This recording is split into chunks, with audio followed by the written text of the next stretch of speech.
Mumpung abang ada di sini, abang sebagai anggota Komisi 3 DPR RI, gitu ya, bang. Saya mau nanya, bang, di dalam penyidikan tingkat di Polri ya, seseorang ditetapkan jadi tersangka lalu ditahan. Sel tikus itu diperbolehkan nggak sih, bang? Melanggar hak asasi manusia nggak sih? Gitu, bang? Ya betul.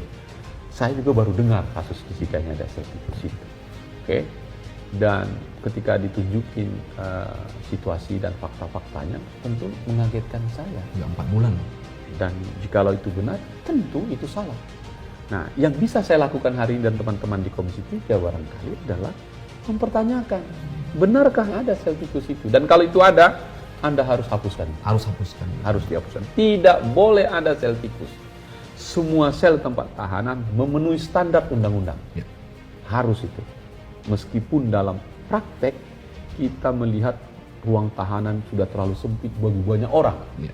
Kadang-kadang untuk duduk aja nggak bisa. Ya, ya. Berdiri aja udah sempit-sempitan. Bayangkan ke kamar kecil saja sudah kesulitan dan seterusnya. Itulah keadaan rutan kita atau tahanan kita, termasuk lapas-lapas kita karena jumlahnya. Tapi khusus kasus ini soal sel tikus tidak boleh dan dilarang oleh undang-undang. Tidak boleh. Itu jelas itu melanggar HAM. Satu, tidak boleh. Yang kedua, apalagi tujuannya digunakan untuk menekan, itu pelanggaran HAM yang kedua. Tersangka saja punya hak bungkam. Oke. Apalagi kalau sampai dipaksa. Tugas penyidik mencari informasi dari tempat lain untuk membuktikan dia tersangka itu, bukan pengakuan yang dilakukan dengan cara tekanan. Ya. Tekanan itu bisa fisik, bisa non fisik. Ya. Oke, dua-duanya sama-sama melanggar. Karena itu masih juga sering kita dengar sesekali ada tahanan yang meninggal gitu. Komisi 3 terang itu mengatakan itu salah, itu melanggar undang-undang dan itu melanggar HAM. Tidak boleh ada lagi itu. Ya. Yang mulia, saya tidak tahu bagaimana mengungkapkan perasaan ini dengan kata-kata. Sebelum kejadian saya tidak mendapatkan firasat apapun yang menunjukkan kalau hari itu akan merubah hidup banyak orang. Semua hal yang saya lakukan dan yang tidak saya lakukan sudah dibesar-besarkan untuk seluruh warga Indonesia menghakimi saya. Semua tuduhan kejam berdasarkan kebetulan yang tidak saya mengerti pernah membuat semua orang percaya kalau saya seorang pembunuh. Keluarga saya dipojokkan dan kami dibuat sangat menderita. Yang mulia, sulit untuk menjelaskan apa yang benar-benar saya rasakan saat kejadian ini. Saya panik tapi bingung harus berbuat apa. Apa benar ini gara-gara kopi? Tapi satu hal yang saya tahu dan saya yakinkan, saya tidak menaruh racun di kopi yang diminum Mirna dan Ani. Seringkali saya berpikir, apa ada hal yang bisa saya lakukan lebih baik di hari itu untuk mengubah semuanya. Pikiran ini membuat saya sangat sedih dan tertekan. Dalam waktu yang cukup lama, saya tidak bisa berupaya untuk membela diri. Walaupun kenyataan hidup saya sangat mengerikan, saya yakin kalau Tuhan mendengar doa saya. Dalam hal ini, doa orang benar yang tertindas. Setelah hari kematian Mirna, mimpi buruk saya dan keluarga saya dimulai. Sejak di rumah duka, saya sudah dituduh menaruh sesuatu di kopinya Mirna. Lalu polisi tanpa seragam dan identitas mulai berdatangan ke rumah dan memaksakan kehendak mereka. Bahkan sampai berselisih dengan saudara saya dan juga membuat tetangga sekitar terganggu. Wartawan mulai datang ke rumah dan akhirnya saya terpaksa tampil di media dan dicemooh. Setelah itu, saya ditangkap di hotel di mana saya dituduh lagi mencoba untuk kabur. Padahal waktu itu kami hanya mencari ketenangan dan kenyamanan yang tidak bisa didapatkan di rumah lagi. Untuk keluar membeli makanan saja sulit. Kalau Yang Mulia dapat berhenti sejenak dan membayangkan berada di posisi saya, Yang Mulia akan bisa mengerti kenapa saya bertanya-tanya apa yang sedang terjadi. Mengapa semua ini sangat membingungkan? Bagaimana bisa orang berbuat jahat seperti ini terhadap saya? Karena pengalaman ini, hidup saya tidak akan kembali seperti semula. Namun saya tidak menyesal telah mengenal Mirna.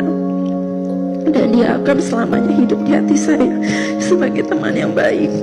Dan Dina tahu kalau saya tidak meracuni dia, dan dia tahu saya tidak mungkin meracuni orang. Di Australia tidak mungkin mencampuri urusan orang Indonesia kecuali Jessica warga negara Australia.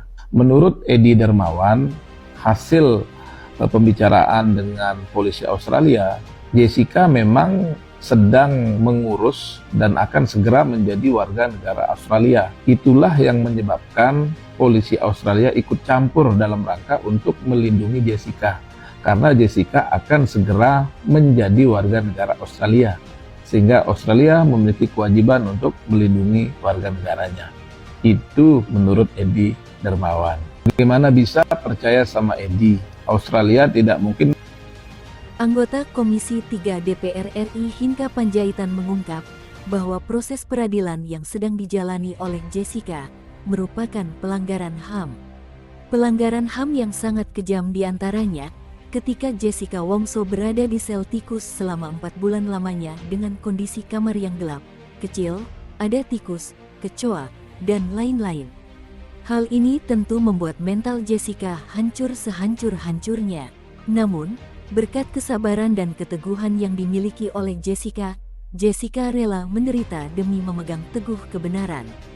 Meskipun telah diperlakukan secara tidak adil di tahanan, Jessica tetap memegang prinsipnya dan tidak mau mengakui perbuatan yang tidak pernah dilakukan. Prihatin dengan kasus Jessica, anggota Komisi 3 DPR mengaku akan membantu menyuarakan kepada Kapolri untuk bisa memberikan keadilan bagi Jessica. Titik. Nah, inilah gunanya netizen bersuara. Dengan dia bersuara, tentu kami akan menanyakan kepada Kapolri. Kenapa netizen berpandangan seperti itu? Ada atau tidak? Jikalaupun betul itu, kalaupun nanti itu ada, kami sering berkunjung ke semua Polda itu, nunjuk mana, ada atau tidak. Kalau ini betul-betul ada, kita akan minta, kita akan cek supaya tidak ada dusta. Kalau memang ada, katakan ada. Kalau itu ada, nyatakan menjadi tidak boleh ada lagi. Kalau nggak ada, klarifikasi, tidak ada lagi. Gitu. Supaya semua orang tahu cara-cara penegakan hukum kita nggak gitu lagi. Apalagi ada yang kedua nih. Ini yang kita harus ingat kepada seluruh masyarakat ini. Tanggal 2 Januari 2023 itu DPR dan pemerintah negara sudah mengundangkan KUHP baru. Oke. Tapi nanti baru efektif berlaku 2026, tanggal 2 Januari. Apa KUHP baru kita ini? Bedanya kalau KUHP yang lama itu buatan Belanda. Berarti Belanda membuat sebagai penjajah, kita rakyat yang dijajah. Ngelawan sikit, langsung masuk penjara. KUHP yang sekarang, KUHP merah putih, KUHP kita yang udah merdeka, yang demokratis. Tidak, penjara itu hanya pilihan terakhir dan untuk kejahatan-kejahatan yang besar. Jadi selesaikan musyawarah dulu untuk hal-hal yang kecil. Dah nggak perlu dipenjara. Restoratif justice. Tapi kalau kejahatan-kejahatan besar, pembunuhan, perampokan, korupsi dan oke. Nah khusus mengenai ini tadi, karena itu tidak boleh lagi ada undang-undang apapun, apalagi perilaku aparat penegak hukum menyimpangi itu. Itulah sebabnya kemarin saya minta setahun otomatis berlaku. Pemerintah minta 3 tahun untuk persiapan perubahan perilaku dan mindset para penegak hukum untuk tidak lagi melakukan kesalahan-kesalahan yang seperti kau sampaikan tadi. Setidaknya dari DPR itu sudah lakukan itu. Tapi koreksi kita harus, karena polisi juga kan manusia. Bisa saja dia silap, bisa juga dia salah. Hinca mengungkap, berbarengan dengan ramainya simpati publik kepada Jessica, dirinya menggunakan momen tersebut untuk menegaskan keberanian para calon hakim agung untuk memberikan keadilan dan membebaskan Jessica jika Jessica tidak terbukti bersalah. Karena tak bisa dipungkiri bahwa para penegak hukum baru akan memberikan keadilan jika mendapat tekanan publik. Jadi memang Anda betul, itu sangat terhormat Jessica, kasus Jessica itu dibuka itu lagi. Karena momennya, momennya, dan dari yang 7 yang lolos, 6 itu hakim agung kamar pidana. Oh, langsung semua kamar pidana ya? 1 yang perdata. Jadi berarti tambah lagi 6 hakim agung yang akan ada di Mahkamah Agung. Karena kasus-kasus Jessica ini mungkin saja terjadi dengan yang lain-lain kan, Ya, begitu, betul, yang betul. belum mendapatkan respon. Jadi karena itu saya ambil momen itu yang disebut hakim progresif. Ya. Apa itu hakim harus progresif?